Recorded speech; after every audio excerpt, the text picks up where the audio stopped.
Assalamualaikum warahmatullahi wabarakatuh. Waalaikumsalam. Bertemu kembali dengan gue Andi Bogel di konten Suara Misteri Channel. Dan sebelumnya gue berterima kasih yang sudah subscribe, like, komen, dan juga share video gue. Semoga kebaikan kalian dibalas oleh beribu-ribu kali lipat oleh Allah Subhanahu Wa Taala. Amin ya Rabbal Alamin. Dan jika para lanang-lening atau netizen yang ingin podcast bareng gue, silahkan hubungin gue di bawah sini dan kita bisa konten bareng dan lanang-lening bisa menceritakan tentang pengalaman horornya. Ya udah, pantengin terus Suara Misteri Channel dan gua akan menghadirkan narasumber yang mempunyai cerita yang lebih menegangkan, lebih menakutkan, dan lebih wadidaw.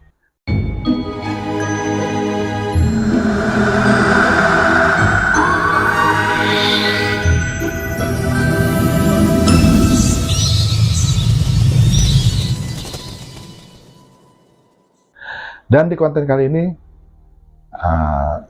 gua kehadiran salah satu Pak Haji Aris ya Pak Haji, yang dimana Pak Haji Aris ini adalah guru dari narasumber gue yang bernama Anak Jin, sang pemandi mayat.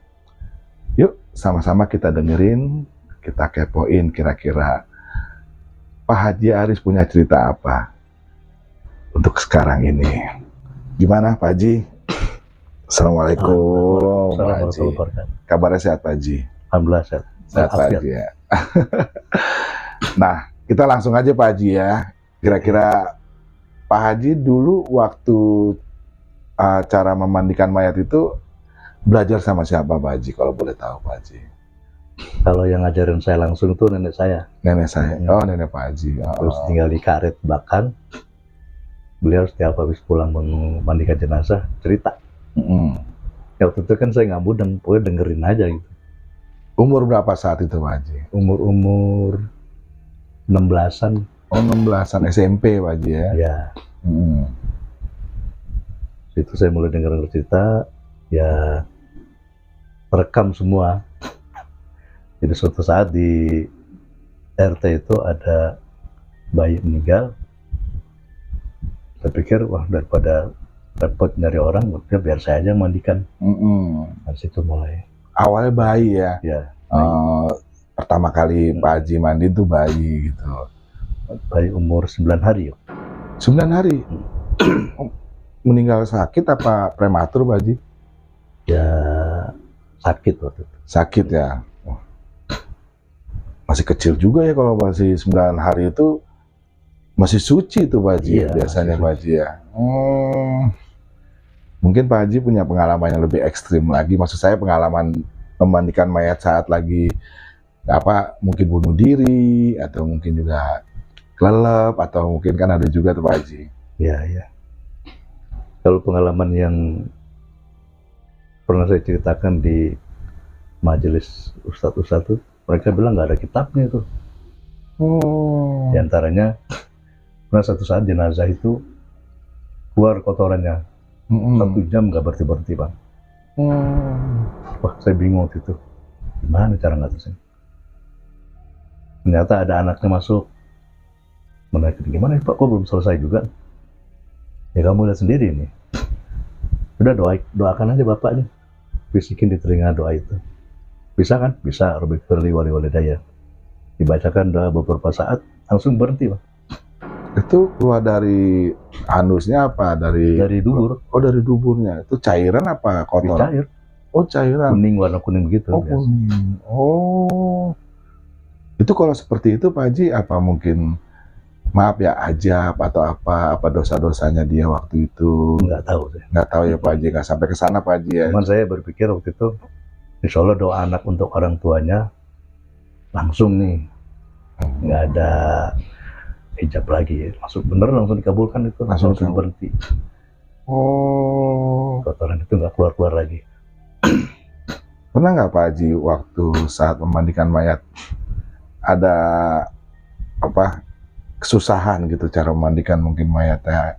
Kenapa? Atau mungkin mayatnya hanya sepotong gitu Pak Haji? Karena saya di rumahan, nggak ada sih yang begitu. Nggak ada ya Pak Haji ya. Iya. Mungkin ada pengalaman lain lagi Pak Haji gitu selain yang tadi air keluar cairan di itu gitu. Ada sih, karena suatu saat saya di panggil untuk urus jenazah. Sampai beberapa kali anggota keluarga itu hubungin. Terus sebelum memandikan, tercium bau nggak enak ini. Sampai nyengat, itu kemana-mana.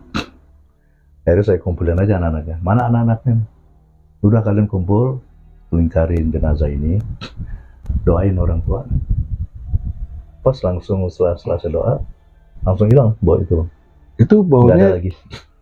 bau bangkai apa bau melati apa bau apaan gitu? Apa baunya asing apa? Bau mayat lah biasa. Oh, bau mayat. Karena ada penyakitnya ya campur dengan bau penyakitnya. Sehingga nggak enak lah gitu, jadi aib gitu. Jadi aib ya Pak Haji ya. Dan kalau misalnya itu tetap mau kita bungkus juga gitu, misalnya kita jadiin pocong, itu bau itu akan keluar nggak Pak Haji? Setelah itu enggak. Kalau nggak dibacain sama anaknya, maksud saya gitu.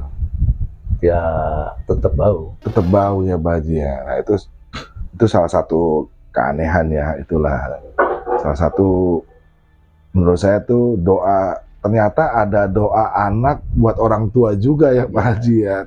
Kan kadang-kadang kan doa orang tua buat anak.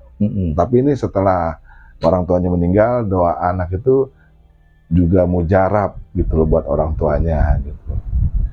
Tapi gini Pak Haji, selama Pak Haji memandikan mayat itu, pernah nggak Pak Haji korban-korban seperti kebakaran gitu Pak Haji? Kalau kebakaran nggak, kebanyakan saya penyakit ya. Pernah ada yang bunuh diri, ada yang tenggelam juga ada. Tenggelam yang sudah menggemuk gitu Pak Haji ya. Membesar. Nah itu kalau membesar itu kita harus, kan banyak cairan tuh Pak Haji badannya, itu harus kita kempesin dulu nggak gitu Pak Haji? Apa gelembung-gelembung gitu kita bungkus gitu? Kita perbanyak itunya kain kapannya. Jadi itu benar-benar 5 lembar tuh maksimal. Kain kapannya harus 5 lembar. Ya, biarkan 3. Kalau itu saya jadiin 7 malah, minta tambah lagi. 7 lembar? Supaya bisa nutup, kan udah besar jadi badannya. Membesar, menggemuk. Kirain saya dikecilin dulu Pak Haji, mungkin kayak bisa gitu. Ada ditojos-tojlos gitu biar cairannya keluar. Lagi itu kan kulitnya udah rusak. Iya, udah lembek ya Pak Haji. Jadi saya nggak membasuh begini, dari atas saja. Dengan sabun di tengah tangan, terus saya suruh keluarin nyiramin terus supaya kena seluruh badan, kena sabunnya. Dan angkatnya juga banyak orang itu, besar. Berat gitu Pak Haji yang gotongnya juga ya. Dan kalau misalnya kita memandikan itu kan yang tadi unik juga nih Pak Haji nih, saya juga baru dengar juga nih dengan cara sabun diginin dibasuh semua, tapi nggak sampai kita sentuh gitu Pak Haji ya. Kalau kita sentuh mungkin kulitnya ke bawah atau gimana? Jangankan itu, ya karena jenazah biasa juga ada kan yang kulit tipisnya udah begitu kita basuh langsung ikut, itu udah nggak saya basuh lagi, pakai gini aja tangan. Gitu. Karena kalau nanti semuanya jadi merah badannya, keluarga jadi komplain, nggak enak.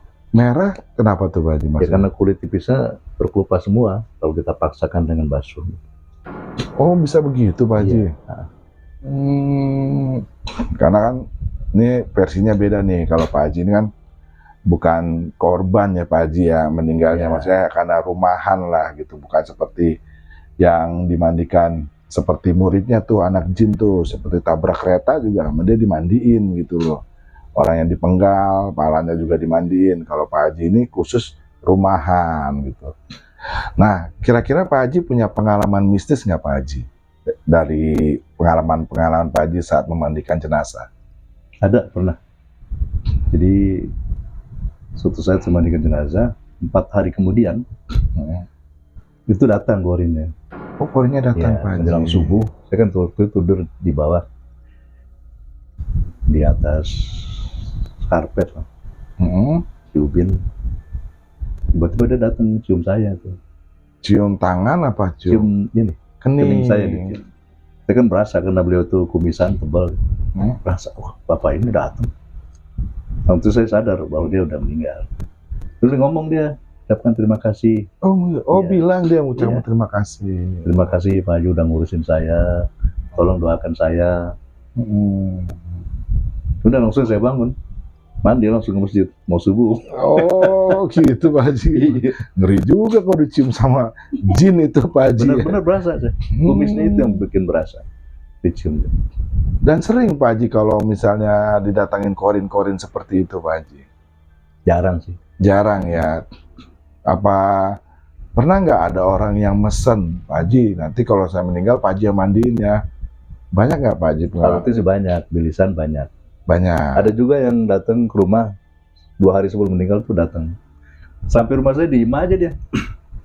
Diem aja. Kok ini orang kok diem aja? Nggak ngomong apa-apa gitu. 2 hari kemudian dikabarkan keluarga dia meninggal.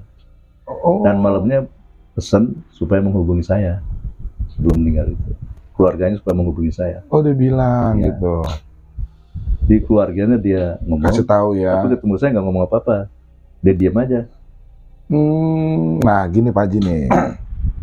Ini menarik Pak Haji. Memang kalau orang meninggal itu emang 40 harinya itu jasadnya sudah ya Pak Haji ya. Kalau saya suka dengar-dengar gitu Iya. Pak Haji. Kalau berarti kalau kita seperti tadi pengalaman Pak Haji itu 2 hari dia datang ke kita itu berarti itu bukan dia yang ini ya. Berarti udah jasadnya gitu. Itu benar nggak sih Pak Haji kalau kayak gitu? Kalau saya dari segi lain saya mengamati ya, menilai bahwa orang sebelum meninggal itu kan fungsi organ-organnya sudah nggak ada, paling hanya 1-2 aja yang masih ada, misalnya jantung atau paru-paru. Yang lain udah nggak berfungsi. Ya itu dia kan orang tuh belum pengalaman meninggal dunia, jadi dia nggak tahu bagaimana menyampaikan sesuatu. Itu kan kita lihat ada aneh-aneh itu. Ya keanehan, iya kata atau tadi. ngomong langsung, atau pernah Jumatnya meninggal, Kamisnya ketemu saya, Nah, naik bajai deh. oh naik aja. Gini. Dia Oh, banyak rame-rame saksi ibu-ibu waktu itu. oh. Pas besok meninggal, kemarin dia pamit tuh Pak Haji. Dia meninggal pamitan dulu, Oh. pamit gitu. Ya udah biarin bang, udah ajalnya saya bilang. Nah, kalau mati suri itu kayak gimana tuh Pak Haji? Pernah nggak Pak Haji ngalamin atau punya pengalaman orang yang udah meninggal terus hidup lagi, padahal udah dikapanin semua gitu? Kalau itu belum pernah. Belum pernah Pak Haji ya. Itu kalau kayak gitu biasanya apa? Dia itu memang belum ajalnya, apa memang dikasih, kan saya pernah tuh Pak Haji ada narasumber saya mati suri gitu loh. Jadi ternyata dia tuh saat itu dia dikasih tahu alam barja Pak Haji. Ya alam barja, ternyata ada siksa kubur lah gitu. Makanya pas lagi mau diangkut itu dia bangun Pak Haji, kabur orang di situ Pak Haji. Itu belum pernah saya. Saya belum pernah ngalamin Pak Haji ya. Belum pernah yang lihat itu. Cuman begini, kalau keluarga itu nggak tahu bahwa dia belum meninggal itu, karena mereka nggak tahu juga melihat tanda-tandanya. Jadi mestinya lihat dulu tanda-tanda jenazah itu, orang udah meninggal. Pertama lihat kakinya, telapak kaki. Kalau sudah menguning, pucat itu berarti udah nggak ada. Lalu matanya di center. Kalau bereaksi masih ada, masih hidup. Kalau udah nggak bereaksi, udah meninggal. Terus ambil kaca. Kalau HP lah kalau sekarang, HP itu ditempelin di hidungnya. HP dilap dulu, tempelin ini. Kalau masih bersih, berarti udah nggak bernapas dia. Udah nggak bernapas. Kalau masih bernapas kan ada bekas embunnya tuh di kaca ini. Iya. Itu yang banyak orang nggak tahu. Jika orang belum meninggal udah dinyatakan meninggal, atau dimandiin aja, akhirnya bangun dia. Sudah. Ya pas sudah sadar bangun. Nah tuh pelajaran tuh awalnya dari kaki, terus dari mata sama napas ya Pak Haji ya. Tempel pakai kaca hidung. Kalau nadi itu Pak Haji? Nadi Kan itu nggak kelihatan orang. Oh nggak kelihatan. Nggak terlihat. Cuman 3 itu aja ya. Iya. Ini tanda-tandanya ya kalau menyatakan kalau orang ini sudah meninggal. Gitu. Iya. Terus satu lagi itu kukunya. Kalau kuku udah biru ini, berarti kan dia udah kehabisan oksigen. Udah nggak ada juga tuh tanda kuku. Oh, kuku ini Pak Haji. Iya. Kalau ini kan nggak ada biru-biru, masih utuh, masih bagus, masih hidup orangnya. So, masih hidup lah Pak Haji. Masa? Oh, biasanya kukunya biru. Membiru, karena oksigennya udah habis, oksigen. Tuh tanda-tandanya tuh jika nanti para netizen atau lanang ini yang melihat tanda-tanda yang seperti Pak Haji Aris bilang, nah itu harus dicek dulu. Biasanya itu Pak Haji kalau misalnya kayak gitu dibawa ke dokter Pak Haji. Kalau dokter lebih akurat lagi. Iya, kalau enggak kalau itu dibawa ke klinik Iya. gitu, lebih menentukan detak jantungnya atau seperti apa gitu loh. Tapi cukup dari 4 tadi aja, kuku, telapak kaki, mata sama napas Hidung. ya, Dari hidung. Tanda-tandanya dari situ aja. Nah, kira-kira punya pengalaman yang lain Pak Haji?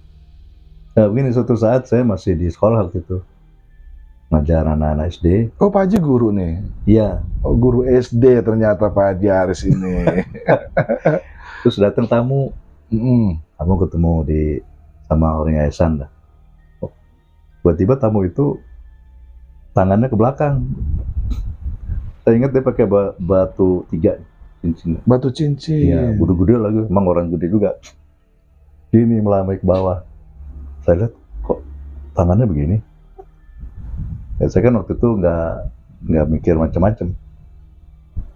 Terus Dia posisinya duduk Pak Haji ya? Iya, Posisi duduk tapi tangannya begini? iya, ke arah saya kan duduk di belakang. Oh, Tangannya menunjukkan cincinnya kali Iya. Pak Haji. Ya nggak tahu saya waktu itu. Ternyata berapa hari kemudian dia meninggal. Ya rupanya itu kode dia minta tolong saya. Saya tahunya setelah dia meninggal, karena beliau meninggal di luar kota Jakarta.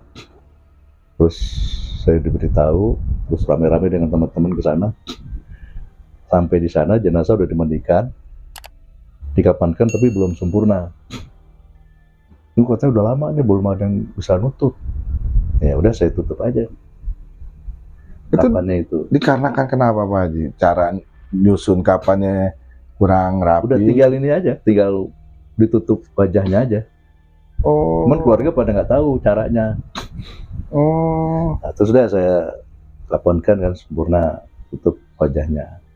Terus masukkan keranda, sholatkan di masjid, bawa ke kuburan. Di kuburan nggak ada yang mau turun, man. Bingung orang, siapa yang mau turun? Akhirnya saya turun dulu, turun ke kubur. Tuh kan lumayan tinggi kalau di daerah tuh, 2 meter lebih pintunya. Dalamnya ya. Nah itu baru setelah itu 2 orang anggota keluarga turun. Udah saya sambut, selesai ditaruh di dalam Bawah, ya. bawah, tutup kapan.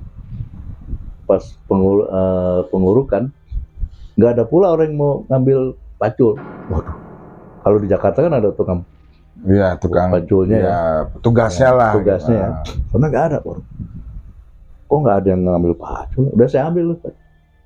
Sampai saya berkeringat, baru ada yang mau ambil pacul yang lain.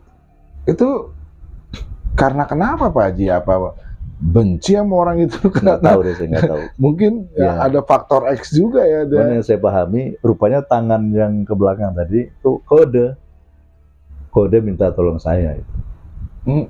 Ya saya pahamannya kan setelah kejadian di sana, kok nggak ada orang mau turun, nggak ada yang mau ngambil pacul buat nguruk kuburan itu. Iya. Baru saya paham di situ.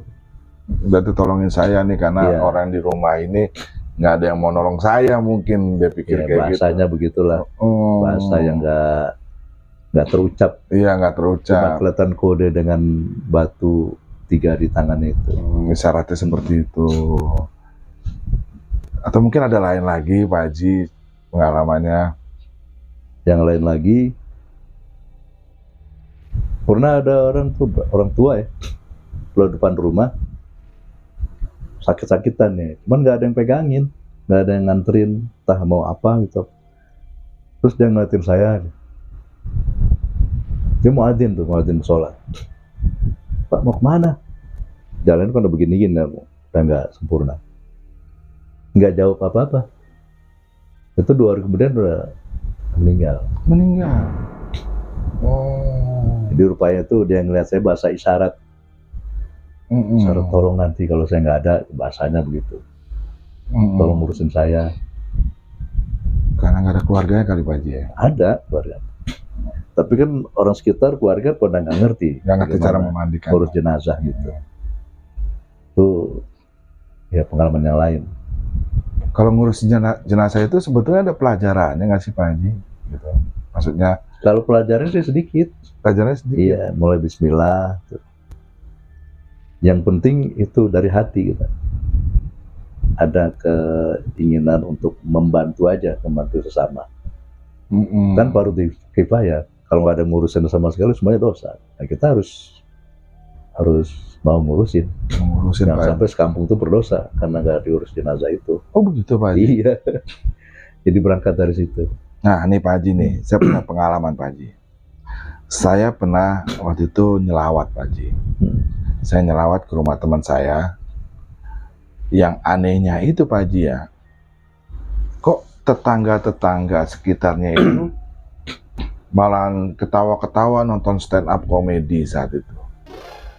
Saya berpikir begini sama teman saya nih, ini nggak tahu apa ya, ada yang meninggal maksudnya gitu loh. Warga-warga sini nggak tahu, padahal sih di gang Pak Haji. Kalau di komplek elit kayak daerah-daerah Pondok Indah sih wajar ada yang meninggal, nggak ada yang tahu. Ini kan gang, itu jelas-jelas ada yang meninggal, kok warga sini nggak ada yang mau membantu gitu loh maksud saya. Itu dosa nggak orang-orang itu Pak Haji kalau ada yang tahu ada yang meninggal? Itu akhirnya mayatnya nggak ada yang ngajiin Pak Haji. Saya pulang itu sendirian, teman saya mati mayat, tenda nggak ada, apa-apa. Saya bilang apa nggak lapor RT? Saya bilang RT-nya juga bagaimana ini di sini gitu loh. Kalau menurut saya itu dosa nggak Pak Haji warga situ? Ya kalau saat itu nggak ada yang ngurus ya dosa semua. Dosa semua ya Pak Haji ya. Tapi maaf kembali ke yang wafat itu. Hidupnya bagaimana dia itu? Oh benar. Punya kepedulian nggak sama orang? Kalau enggak ya akan terjadi seperti itu. Karena pernah ada gini. Orang itu bukan tokoh masyarakat. Bukan siapa-siapa loh di kampung. Tapi setiap ada orang meninggal dia ikut mensolatkan jenazah. Selalu ikut. Bahkan sampai ikut ngantar ke kubur. Selalu saya perhatikan, bapak ini rajin banget itu. Pas dia meninggal, itu banyak orang yang datang. Sampai-sampai ada pegawai itu izin ke kantornya. Bahwa kantor datang terlambat karena ada saudara yang meninggal. Sampai begitu. Padahal nggak ada hubungan keluarga. Jadi pentingnya itu ada care ya pada sesama. Silaturahmi atau ya peduli terhadap lingkungan kayak begitu. Yang saya temukan begitu dan kejadian itu. Ya. Jadi saya berpikir begini nih Pak Haji nih. Jangankan untuk dimandiin nih mayatnya ya kan. Untuk takjiah aja malam itu tetangga-tetangga asik aja nonton TV gitu Pak Haji. Pasti dalam hati saya, nih warga sini nggak tahu apa ada yang meninggal begini ya, minimal tenda lah atau sibuk lah apalah, ibu-ibunya lah apa itu, pokoknya rame lah, namanya ada orang meninggal itu kan pasti rame kan Pak Haji kan, kaget atau apa, biasa aja Pak Haji. Jadi kita kayak main ke rumah temen, enggak? Makanya saya kadang-kadang bingung, wah ya, apa salah orang ini apa gitu, mungkin tadi Pak Haji bilang apa dia nggak berkomunikasi sama itu. Tapi toh walaupun nggak berkomunikasi, tapi kan namanya dia itu lagi kedukaan gitu loh. Ya, masa nggak ada sih satupun tetangga yang care gitu. Dan saat itu saya sampai pulang malam Pak Haji. Karena apa? Kalau saya pulang, ini sendirian nih orang gitu. Keluarganya nggak ada orang aja ya. Iya, teman saya doang. Saya bilangin, sampai tuh nggak ada yang ngajiin Pak Haji. Benar. Habis ya mungkin dia hanya tinggal berdua gitu sama orang tuanya gitu. Saya kadang-kadang bingung, lu warga sini nggak tahu apa bapak lu meninggal gitu. Ya, karena kan yang menggerakkan hati orang Allah juga. Oh. Jadi mereka pada nggak tergerak karena yang bersangkutan waktu dulu nggak pernah bergerak juga. Kalau ada apa-apa gitu, menang-menang baik. Menang-menang baik. Iya. Jadi pas ya kita sih ngeliatin prihatin juga, sedih bahkan. kok jadi begini, sehingga yang mandikan jenazah itu jadi repot, ikut-ikutnya ke horden di tiap, ikut-ikut angkat buat mandi jenazah, pokoknya ya double repot lah. Iya, Kalau udah begitu. iya benar. Yang seharusnya Seperti bukan itu. pekerjaannya Pak Haji, Ya, jadi Pak Haji juga membantu karena orangnya sedikit gitu. Dan anehnya juga waktu dikuburnya itu cuma ada 5 orang kali Pak Haji. Jadi yang gotong-gotong doang. Jadi yang belakang-belakang kagak. Ya itu saya nggak paham ya sama mereka gitulah. Ya mungkin yang tadi Pak Haji bilang cara berkomunikasi sama masyarakat. Makanya nih buat orang-orang nih yang suka nggak tahu menahu tentang lingkungan tuh hati-hati loh nanti kalau ada saat dia meninggal itu. Nanti jangan sampai kejadian seperti yang pernah saya lihat itu Iya. Pak Haji. Nah Pak Haji ada lagi nih pertanyaan saya nih. Ada nggak saat Pak Haji lagi memandikan, korinnya ada di sampingnya Pak Haji ngeliatin? nggak ada sih. Nggak ada ya? pernah. Oh nggak pernah kayak gitu Pak Haji Iya. ya? Kalau malam pernah Pak Haji mandiin mayat? Korin yang selama ini kalem-kalem aja sih korinnya semua tuh, Iya sih nggak mati Masih mandikan. penasaran sih nggak ya. macem-macem tuh. Ya mati mungkin sakit Iya. gitu loh, mungkin bukan meninggal karena penasaran gitu Pak Haji ya kan. Biasanya kalau meninggal penasaran kan dibunuh itu udah Iya. pasti dia di pojokan ngeliatin gitu. Tapi awalnya Pak Haji saat memandikan mayat itu pernah punya rasa takut nggak Pak Haji? Enggak sih.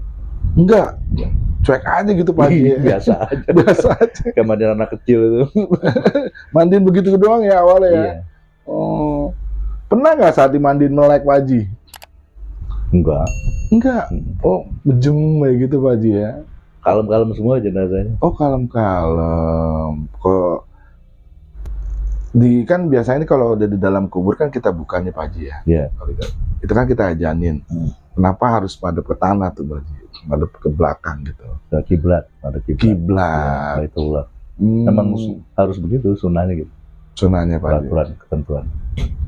Nah, kalau seandainya di dalam kuburannya itu kan suka ada yang mengecil, ada yang keluar air, itu bagaimana tuh Pak Haji cara ngajaninnya gitu Pak Haji? Nah, selama ini sih nggak ada yang begitu-begitu. Cuman begini, suka ada perbedaan ya kalau mengubur jenazah. Kalau saya biasa tidak saya buka kan kapannya. Nggak saya buka. Sudah ribut tuh orang kalau gitu. Oh, kok nggak dibuka, rame. Berapa hari kemudian, saya bilang kemarin kan saya nggak buka tuh. Nggak pernah ada yang datang ke rumah saya minta dibukakan Tali pocongnya. tali pocong, nggak pernah ada.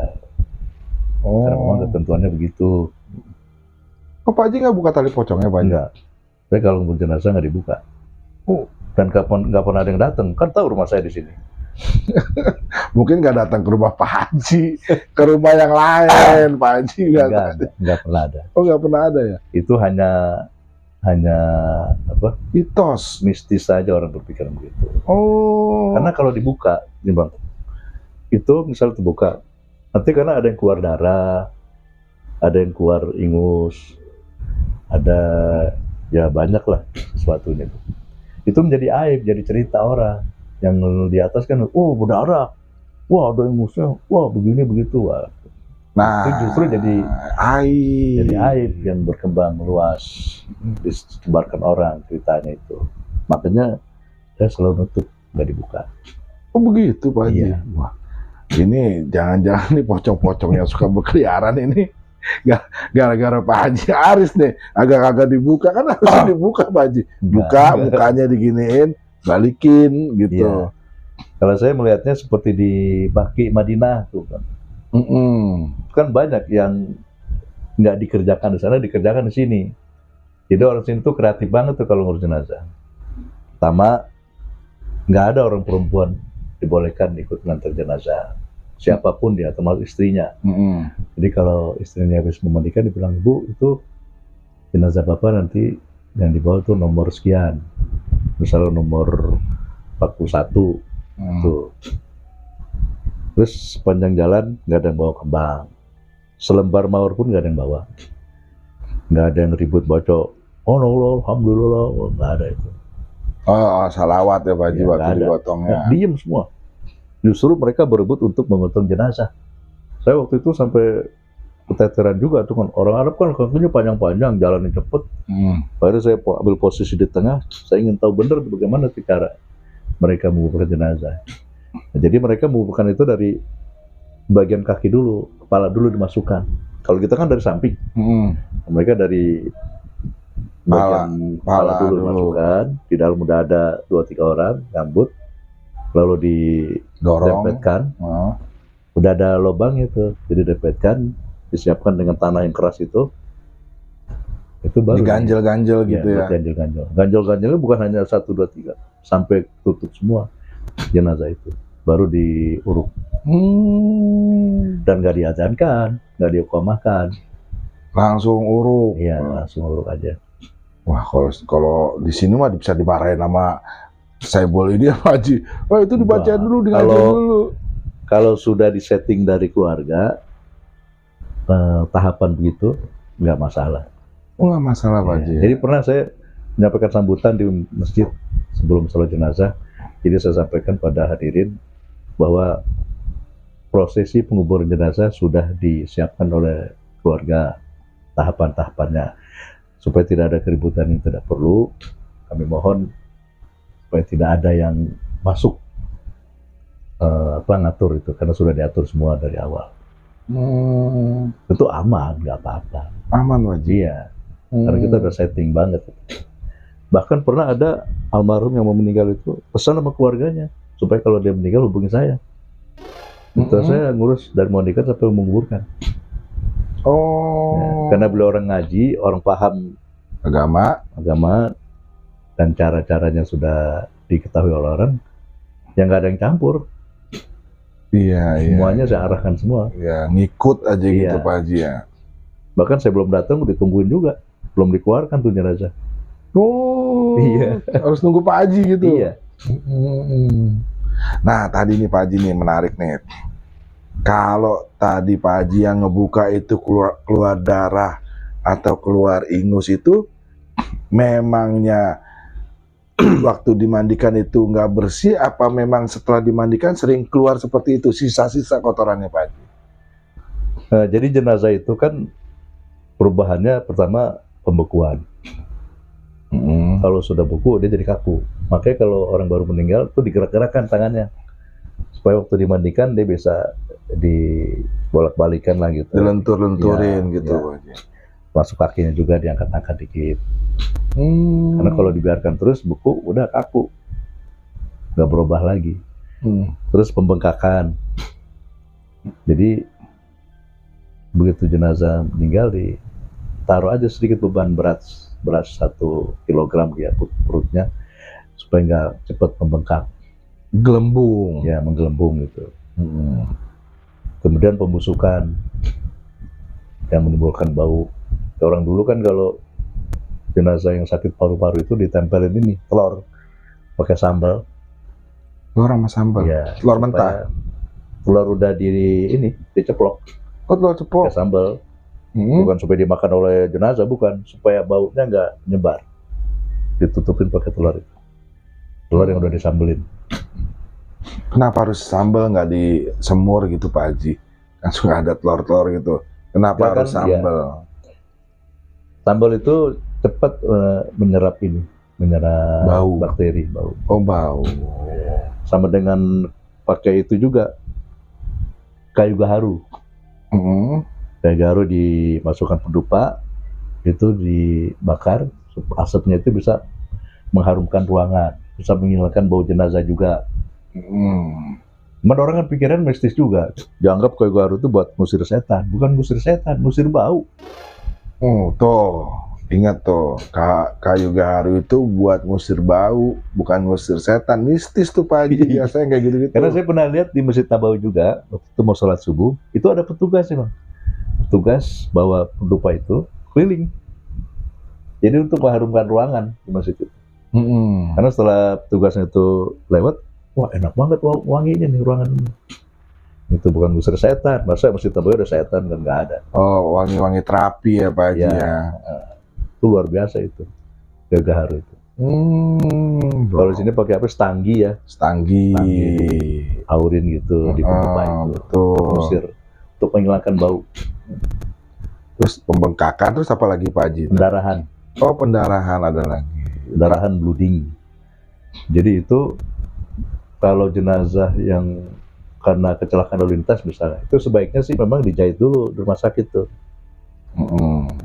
supaya berkurang pendarahannya paling tidak itu. Atau pakai es ya. Saya nggak pernah pakai es sih, cuman pernah dengar ada orang pakai es juga supaya menghentikan ya, membekukan darah Pak Haji ya. Dan kalau esnya udah cair lagi ganti ada lagi. Oh, ganti lagi es lagi. Kalau masih keluar juga darahnya. Kalau udah nggak keluar ya udah stop aja. Nah, setelah tadi Pak Haji bilang pas dikubur itu udah keluar gitu ya, sisa-sisa gitu Pak Haji ya. Itu biasanya pendarahan kalau sebelum meninggal dia akan keluar terus.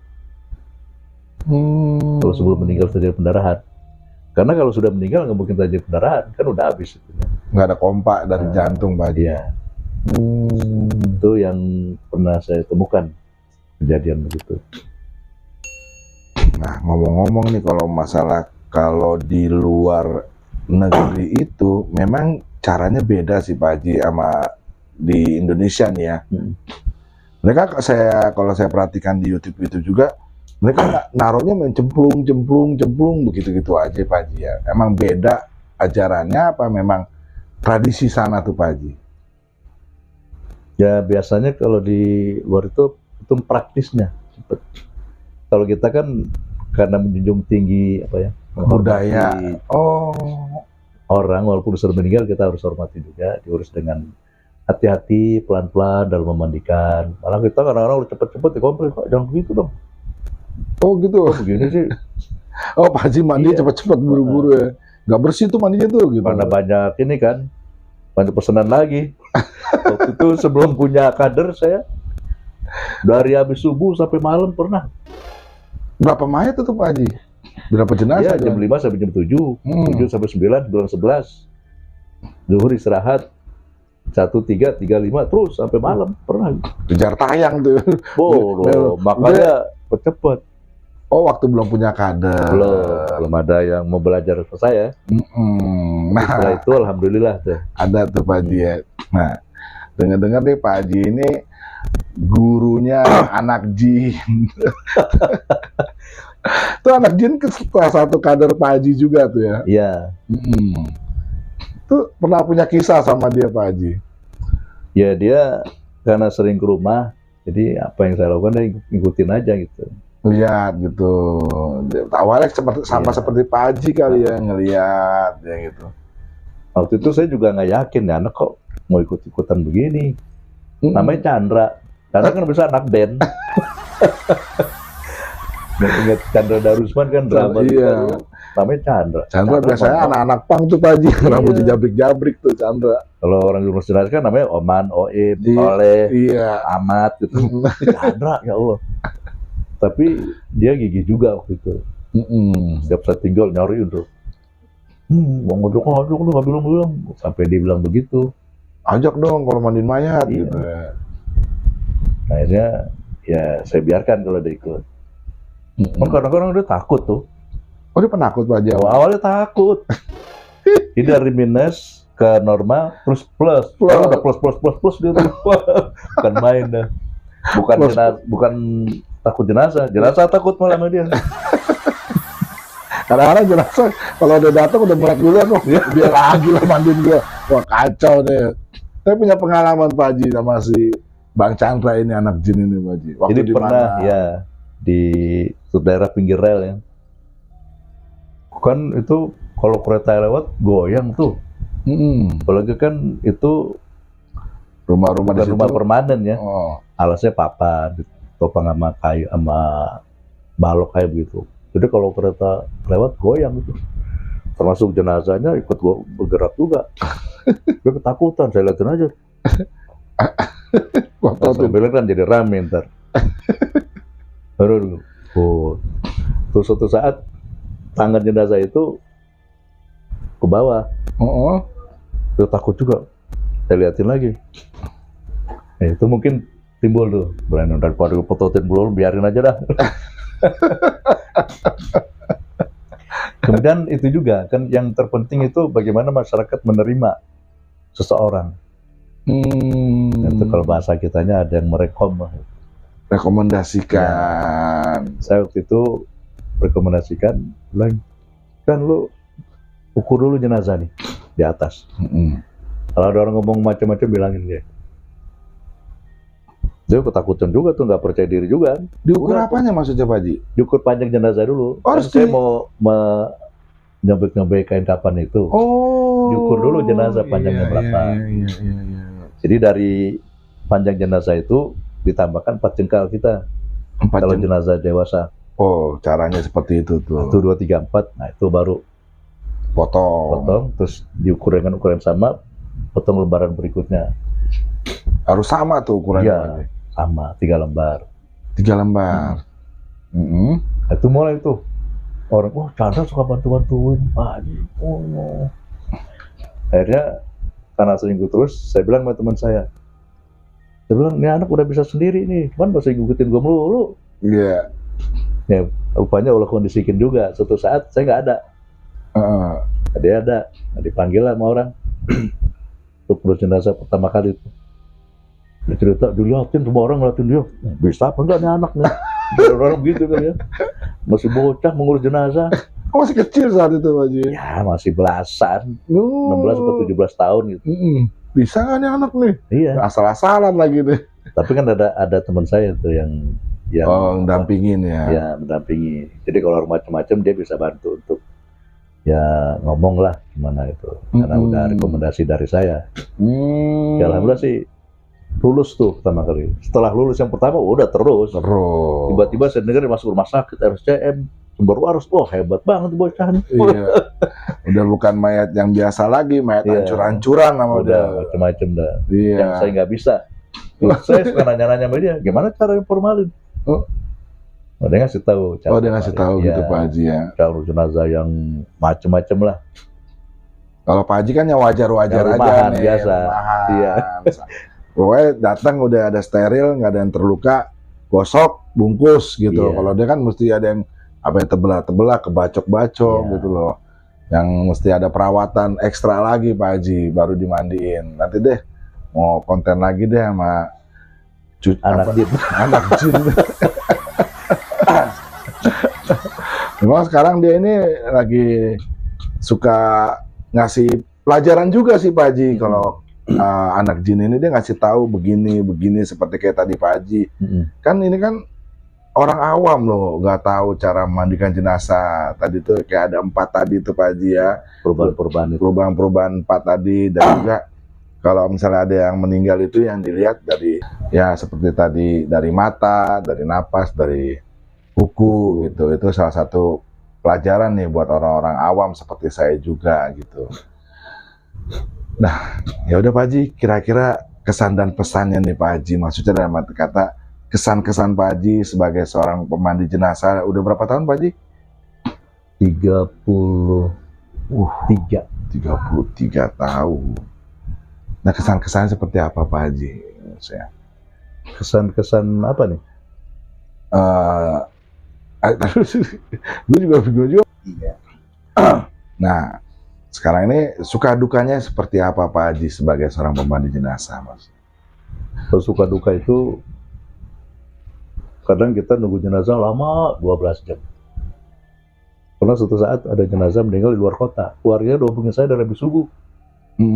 Tungguin, aduh, kapan nyampainya? Sampai jam 17. Jam 5? Iya. 12 jam kan nunggu tuh.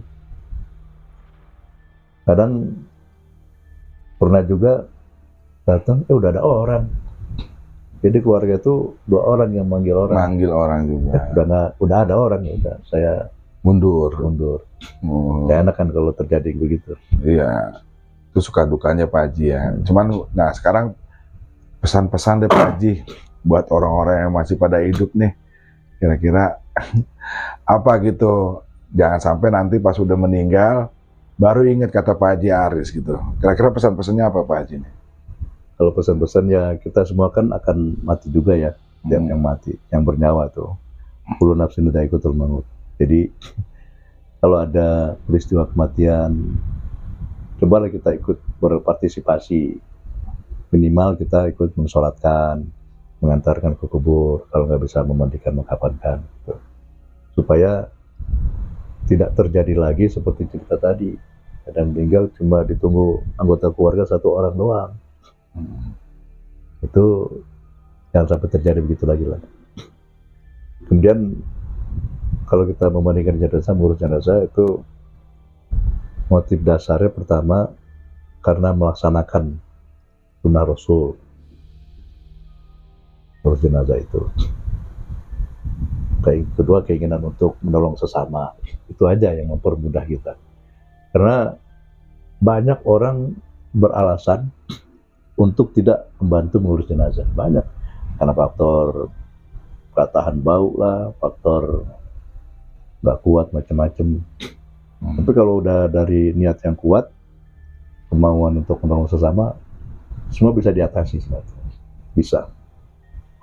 Kalau pernah saya lihat orang potong jenazahnya tuh, aduh, itu bukan main baunya.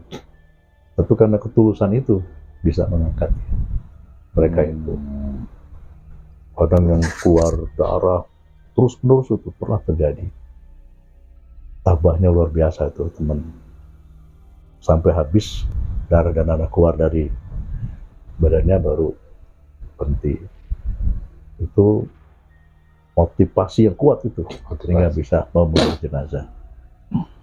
Nah kan, apalagi kita kan semangat tolong menolong masyarakat kita kan ini jangan sampai hilang. Budaya Karena, tolong menolong. Ya, karena faktor teknologi, karena faktor yang lain-lain, jangan sampai hilang. Bagaimanapun kita suatu saat akan diurus juga. Itu aja. Itu pesan-pesan dari Pak Haji Aris, salah satu seorang yang pemandi jenazah selama 33 tahun. Ya udah Pak Haji, terima kasih Pak Haji. Oke, ya Bang. Sami-sami. Waktunya udah hadir di Suara Misteri Channel. Ya udah, panteng itu Suara Misteri Channel, dan gua akan menghadirkan narasumber yang mempunyai cerita lebih menegangkan, lebih menakutkan, dan lebih wadidaw. Assalamualaikum warahmatullahi wabarakatuh. Waalaikumsalam warahmatullahi wabarakatuh.